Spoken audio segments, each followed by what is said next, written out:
Welcome to episode 3 of our vintage kitchen renovation, where we are taking our 1930s kitchen and transforming it into a space that better functions for modern day living and appliances, but still has that old world charm and fits in with the time period of our home. Today's episode is really exciting because we are taking this wall down finally. So if you're new and just tuning in, this part of the kitchen was the main part of the kitchen, and then on the other side of this wall was a small kitchen nook, and we decided that we wanted to just extend the kitchen throughout this entire space because we have so many appliances kind of crammed in on one wall. This was kind of the only way to spread everything out, and this was such an exciting day, probably the most exciting day so far in the project, because it really gave us a glimpse at what this space is going to look like and just how much more room we were actually going to have.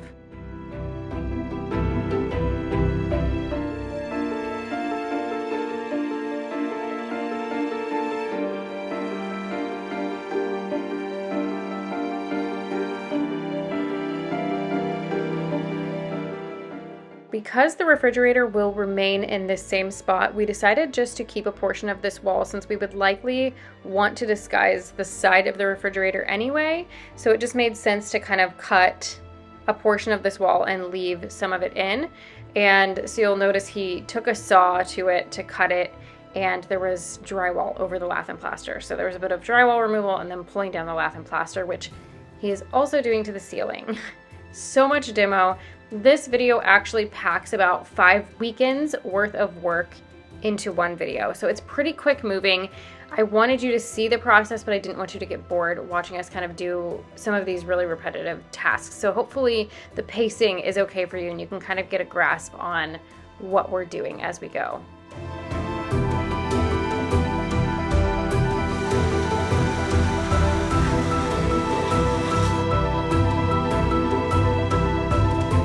Now for the wall removal, this was super exciting. We had it mostly prepped and ready to go, and then we had to wait a little while to get it confirmed from a professional that this wall was not load bearing. We knew because there was not a joist on top of it, it was next to it, that it wasn't, but with these old houses, sometimes it's not as cut and dry as it is with the newer homes, and they're just not stacked and built quite the same. So we got confirmation and went ahead and removed the wall. But definitely, if you're going to be doing any kind of work to your home that could potentially affect the structure, make sure that you're talking to a professional prior to doing so.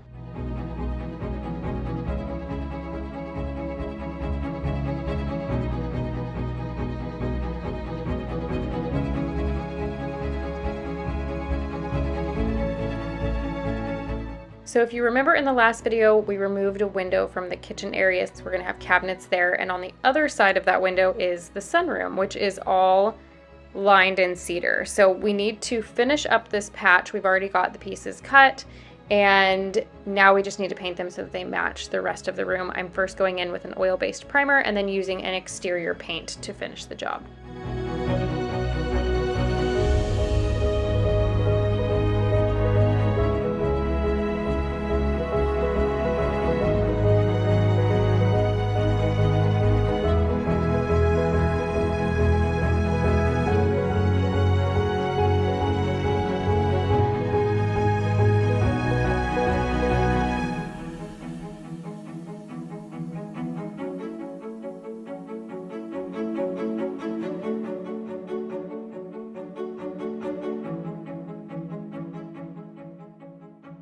So we still need to nail the boards in and fill the seams, but this is what our patch is looking like in the sunroom. I do think I'd like to do one more coat of paint on it. The first couple days I thought it stood out, but I think it's just because I know that it's there and I know that they're different. But yeah, I think it looks pretty good. Unfortunately, the top, you can see, they didn't line up above the window what they did below. And so it unfortunately, it blends down here, but up top, it doesn't. And obviously we considered pulling these boards out and just, making them go all the way up because we had plenty of cedar, but we would have had to pull out the molding, and it wouldn't just have been the molding, it would have been this kind of molding that we used on the ceiling as well. So it was too many things to disassemble when we have the whole kitchen to deal with. So I'm gonna do some things to try to blend this a little bit better, but all in all, I think if you didn't know, it wouldn't be super noticeable, and especially once we kind of put the finishing touches on this. So that's how our patch is going. We are on week 5, if you can believe it. We've been demoing this kitchen for a month now. It's been really frustrating to work on it, make all this progress on the weekends, and then just have our hands tied throughout the week. But without 2 of us here with a little one, it's just not possible for one of us to be doing demolition. And then the evenings as well, when he's sleeping, it's just too loud of work for us to do in the evening. So really right now we are stuck to working those 2 days a week, and it just is what it is. We really have just had to commit our weekends to doing this project. With seasonal decorating coming up, you guys know that the seasonal decorating is really important to me and to the channel, and so I am fully committed to continuing doing seasonal decorating this year, which just adds even more pressure on to try to get this stuff done. So today the plan is that we need to demo the north wall. We're going to start with just the uppers. Luke and I are going to clear them out, take everything and put it on the dining room table. I'm going to deal with kind of packing that up. I also need to clean out another section of the buffet. And then while I'm doing that, he's gonna start removing the uppers. He also wants to get the remaining bits of the ceiling out of there today as well. I don't know if we'll get much further than that today. That's kind of just where we're gonna start. And then we'll be working on the lowers. We are waiting to hear back from the electrician, who's gonna come out and take a look at, you know, kind of what we have going on now that the walls are open. So that has to be done before we can drywall. And then we're gonna be ripping out flooring as well. So, and dealing with flooring before we can start putting cabinets back in. So we have a lot to do. The goal is to be getting cabinets in by August. Fingers crossed. It depends on drywall. I'm feeling like it's gonna maybe take some time, but anyway, we're just taking it project by project, and today we gotta get those cabinets out. So let's go.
We had tons of random dishes and serveware that we had just collected over the years, and this was a great time to just purge and get rid of a ton of that stuff. So I separated them by doing garage sale boxes and boxes of only things that we were going to return to the cabinets once we put the new cabinets in. So it was great for that because we had a lot of stuff that we did not need.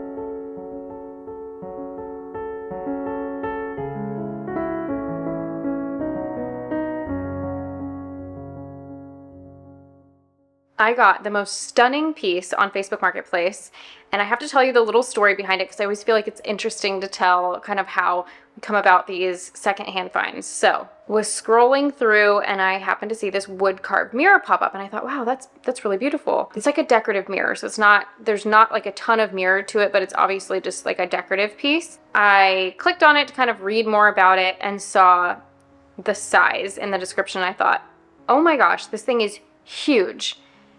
And it hit me, there's a wall that's going to be in the kitchen that I'm not exactly sure what I'm going to put on the wall. And I thought, I wonder if this would fit and like how it would fill out the space on the wall. So Luke and I got up and went and measured it and thought, oh my gosh, this would be like a really cool piece to have in here. It'd be such a statement piece.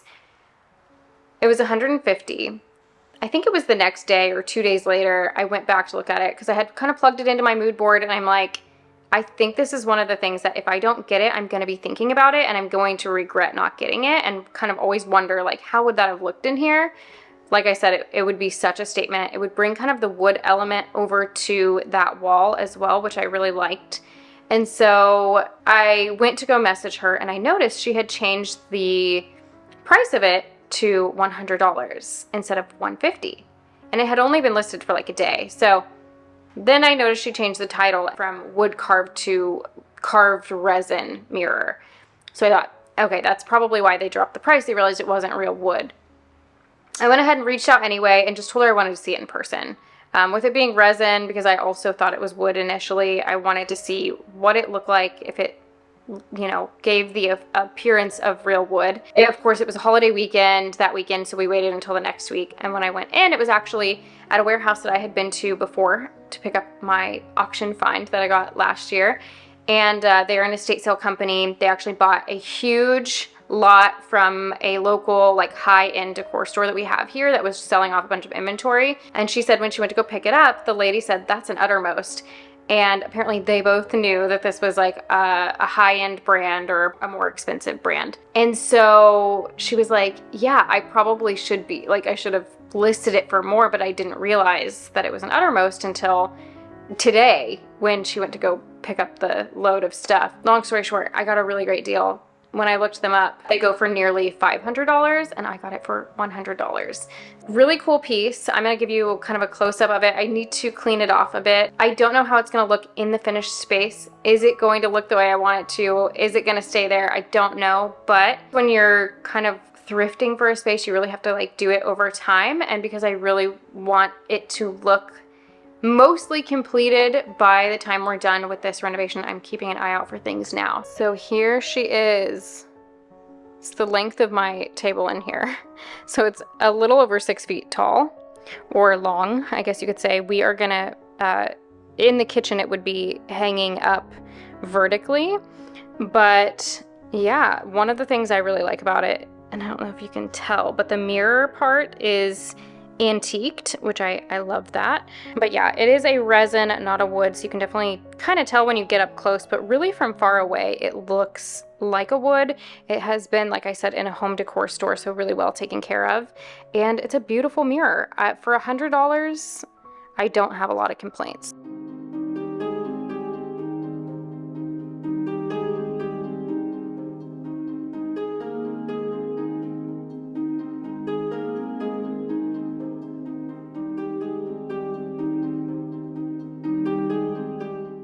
We were given the advice to just cut around our sink and demo everything around it until we absolutely needed to rip the sink out. So that's exactly what we did.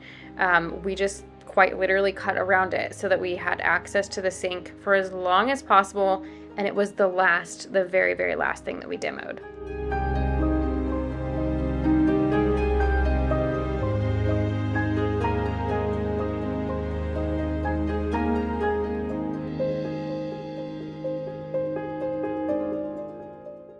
In the previous video, we uncovered original hardwood floors when we pulled up some of the cabinets, and they looked to be in great condition. So we were really excited to pull up this flooring and see what we were working with. Our intention was to refinish the hardwood floors if at all possible. So this is kind of the moment of truth to see what we were working with.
right, well, here's the reveal of the original floors. I wish that this was old stain, but it is not. It's very tacky almost. I'm assuming old adhesive. It's very strange because it goes, I mean, it's almost like there was a tile or something that was adhered down and the outsides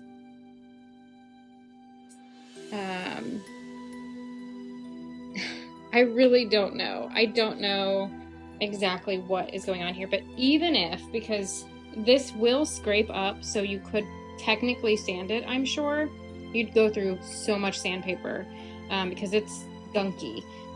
But even if we could do that, if you can see down here, it's very messy looking.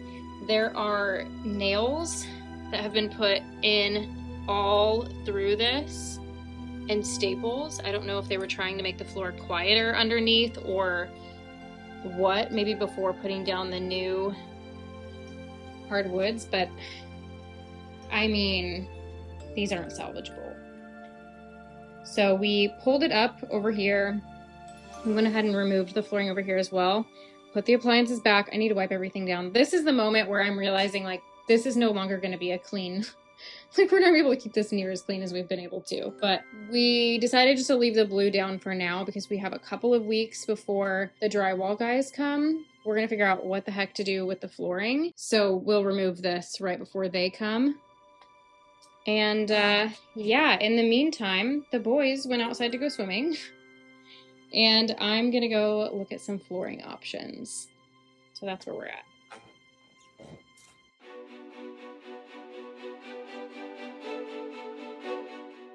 Uncovering the original flooring and realizing that they were not in salvageable condition was definitely the most disappointing moment that we've had thus far in the process.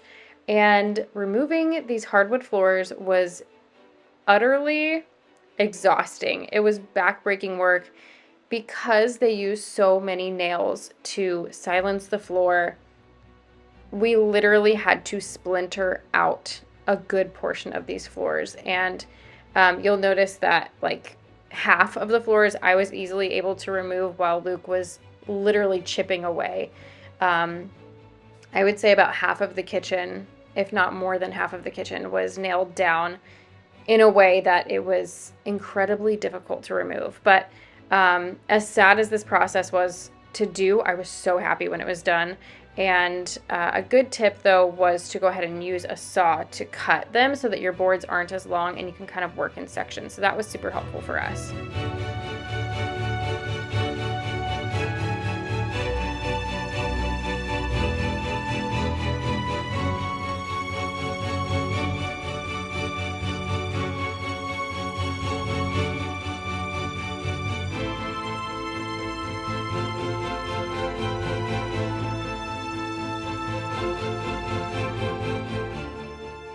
One thing that I can say is that we're super fortunate that the bones in this house are really, really good, and we didn't have to do anything to the subfloor other than kind of re-secure it down and remove about 1 million nails, like truly so many nails. Be sure to subscribe and tune in for the next video because we are putting the kitchen back together.